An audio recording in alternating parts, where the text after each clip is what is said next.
ఆమె మాట విని వాళ్ళ నాన్న పొలం అమ్మడానికి వెళ్తుండగా యాక్సిడెంట్ అయి చనిపోయాడు.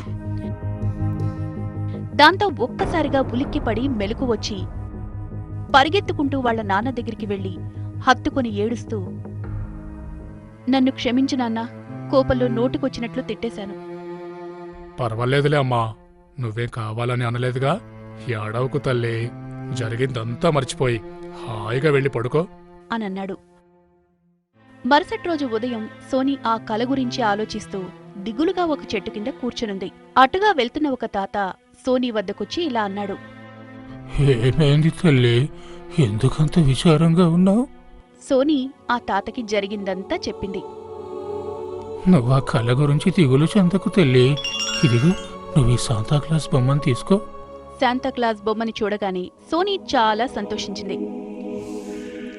దీనిని నీ వద్దుంచుకో, అంతా మంచే జరుగుతుంది అని చెప్పి అక్కడ్నించి వెళ్ళిపోయాడు. సోనీ శాంతాక్లాజ్ను ఇంటికి తీసుకుని వెళ్ళి జీసస్కి ప్రార్థన చేస్తుంది. జీసస్, నాకొచ్చిన కల నిజమవ్వకూడదు. మాకున్నంతలోనే నీ క్రిస్మస్ వేడుకల్ని జరుపుకుంటాం అని ఏడుస్తూ ప్రార్థించింది.